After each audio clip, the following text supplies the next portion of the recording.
عم بتضوي الشمس على الأرض المعزلوة، عم بتضوي الشمس والدنيا عم توقع، عم بتضوي الشمس على الأرض المعزلوة، عم بتضوي الشمس والدنيا عم توقع.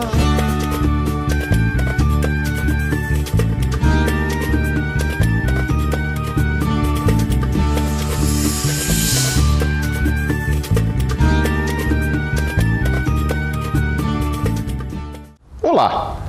No Chames TV de hoje, vamos falar um pouco de artes cênicas, de drama e de comédia. Primeiro, conversamos com o dramaturgo e diretor Samir Yazbek sobre sua nova peça, As Folhas do Cedro. Nela, uma descendente de imigrantes libaneses em busca de sua própria identidade relembra a história de sua família. Em seguida, o ator e comediante Karim Ferris fala sobre seu espetáculo Vários em Um, sua carreira e os personagens que criou. Fique com a gente! Chames TV entrevista hoje Samir Yazbek, diretor de teatro que está lançando sua nova peça, As Folhas do Cedro. Olá, Samir. Tudo bem, Ramiro? Fala um pouco sobre a nova peça. As Folhas do Cedro é uma peça que, ao mesmo tempo que ela me surpreendeu, no sentido de eu não ter pensado em escrever uma peça inspirada nas minhas raízes ou inspirada na imigração libanesa, por outro lado, eu tenho que reconhecer que é aquele tipo de universo que povoa a gente desde menino. Então, de alguma maneira, todas as peças ou em vários momentos da minha trajetória enquanto dramaturgo, enquanto diretor, eu imaginei, eu pensei que algum dia eu deveria me debruçar sobre os temas, né, da peça, sobre aquele universo, sobre o meu universo, sobre as minhas raízes.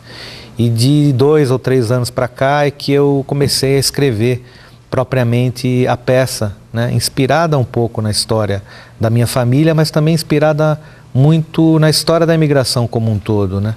Porque a peça tem, digamos assim, uma motivação, um fundo autobiográfico, mas ela é uma ficção criada a partir desse fundo autobiográfico.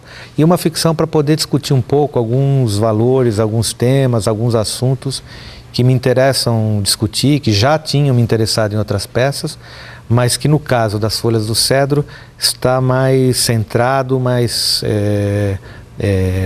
vamos dizer assim, mais focado por conta desse manancial muito rico que é a cultura do Oriente, que é a cultura árabe, que é a cultura libanesa, que foi aquilo que me formou. Então foi muito estimulante, está sendo muito estimulante o processo de, numa primeira etapa, né, escrever esse texto e fazer leituras com o pessoal da minha companhia, com os atores mais próximos de mim, que no caso, por exemplo, o ator Hélio Cícero, que representa o imigrante libanês nessa peça, que é meu parceiro há 10 anos na Companhia Teatral Ernesto nos convidou, já fizemos 4 trabalhos juntos. E aí, então, uma sucessão de leituras foram feitas ao longo desse tempo para que esse texto fosse sendo amadurecido. E agora, com o elenco da peça, com a turma toda que se juntou, uma turma maravilhosa que tem se voltado na direção de tornar cada vez mais esse texto, fazer desse texto um espetáculo universal, né, de grande alcance para o público de uma maneira ampla e generosa. E a grande surpresa nessa etapa do trabalho é realmente a encenação, quer dizer, aquilo que a gente vai descobrindo com o passar do tempo, com o passar dos ensaios e muito também nessa relação com o elenco que tem sido muito rica e muito gratificante para os resultados que estão aparecendo. E ainda imagino, não foi o melhor dos mundos, mas foi com ele que eu tive que conviver.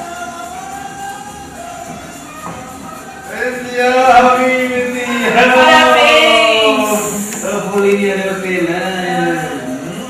Cheirosa você, hein? Parece muito mais que isso. Viu? O fotógrafo já de cara. Amanhã você é a primeira a comprar o jornal da cidade. Mas nós vamos pra ver. Mas então você está esperando que quem venha para assistir essa peça não sejam só aqueles que, digamos, têm uma raiz libanesa. Mas Exatamente. qualquer um que tenha, digamos, uma raiz imigrante. Exatamente. É uma história universal? Que é muita gente, né, no Brasil. O Brasil é um país fundamentalmente formado gerações após gerações, pelo menos no século XX, com a influência dos imigrantes de várias nacionalidades. Mas também vejo a peça como uma possibilidade de mostrar de uma maneira ampla a importância da formação do povo brasileiro através dos fluxos imigratórios para quem não tem nada a ver com isso. O que será difícil, né, encontrar no Brasil alguém que não tenha em primeira, segunda ou terceira geração nenhum tipo de raiz, né, na imigração, seja a imigração europeia, seja a imigração do Oriente Próximo, do Oriente Médio ou de outros lugares. No caso da formação do povo brasileiro ainda você pode contar com o continente africano, pode contar com os próprios nativos.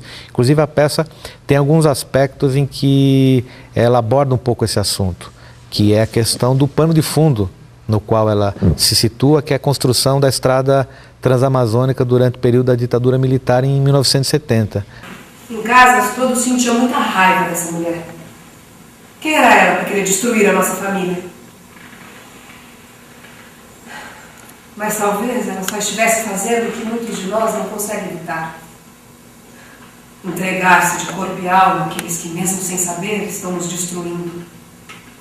A própria imigração libanesa tem 130 anos, ou até mais antiga, se você for pegar, digamos, pontos isolados. Ela tem mais de um século, ela foi para todos os lugares do Brasil. Por que você escolheu para retratar a década de 70 e a construção da Transamazônica? Por que este cenário?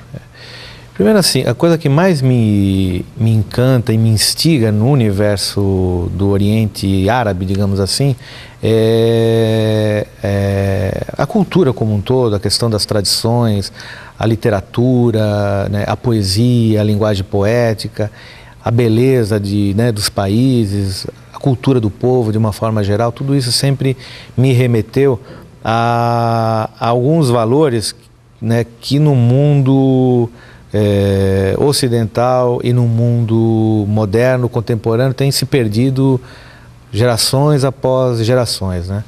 E de uma certa maneira eu procurava um mote para fazer um contraponto a essa tradição. E me deparo assim com a história da construção da Transamazônica, que acho que da história do Brasil recente é um dos grandes momentos em que se acreditava muito, do ponto de vista muito ufanista, deve-se dizer, mas se acreditava muito na questão do progresso, na importância do progresso, na questão da construção de um mundo em que a razão imperaria, e aquela ideia do governo militar de se juntar a um país através de uma estrada, e aquilo tudo que a gente sabe que foi um sonho utópico, descabido e para o qual tinha muito pouco preparo técnico, inclusive, e se envolveu muita gente morreu. Então, de alguma maneira, a construção da Transamazônica serviu para mim como um mote para contrapor a esse universo mais antigo, arcaico e tradicional, aquilo que normalmente se tem como um objetivo de implementar o progresso a toda força, custe o que custar, e custando muitas vezes vidas humanas, custando a natureza, o meio ambiente, o sacrifício da natureza, o sacrifício do meio ambiente. Então, nesse sentido, eu poderia dizer que a peça toma a estrada transamazônica, a construção da estrada transamazônica quase como uma parábola. Quer dizer, a construção da estrada transamazônica, mas pode ser a construção da usina que está sendo agora problematizada lá no norte, pode ser a invasão da terra dos indígenas. Eu não me preocupo tanto em fazer da estrada transamazônica um pano de fundo muito realista, muito detalhista, no sentido da descrição daquele momento, do significado daquela obra, etc. Mas assim, tomar ela como um exemplo, né, de sonho, muitas vezes utópico, do progresso, que na peça é abraçado por esse imigrante libanês. Esse que é o grande ponto da peça, porque esse imigrante, digamos assim, se mostra e se revela como na maioria dos casos de todos os imigrantes, mais patriota e mais amante do país do que às vezes muitos brasileiros, ou que se dizem brasileiros puros, digamos assim. O que, como a gente já falou aqui, é difícil, né? Samir, muito obrigado. Obrigado você, Rami. Foi um prazer e eu tenho certeza que nosso telespectador gostou muito. Obrigado. Muito obrigado. Obrigado você. As Folhas do Cedro está em cartaz até 22 de agosto, às sextas, sábados e domingos, no Teatro do Sesc Vila Mariana, que fica na Rua Pelotas, 141.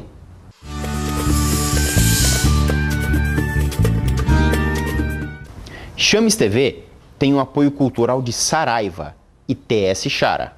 Essa sala de bate-papo tem cada gata. Marina, onde podemos nos encontrar? Ah, não! Faltou energia! Use estabilizadores e no-breaks TS Chara. Energia com proteção total e certificado ISO 9001. Tem gente que quer um livro para relaxar, outros para trabalhar melhor. E tem gente que quer um livro e nem sabe disso ainda. Na Saraiva tem cultura, informação e diversão. Livros, CDs, DVDs e Blu-rays na mais completa rede de livrarias do país. São 100 lojas no Brasil inteiro e na sua casa. A Saraiva tem tudo que você quer e muito mais. História, cultura, religião, gastronomia, negócios festas e a contribuição para o Brasil. Saiba tudo o que acontece na comunidade árabe brasileira. Na revista Chames.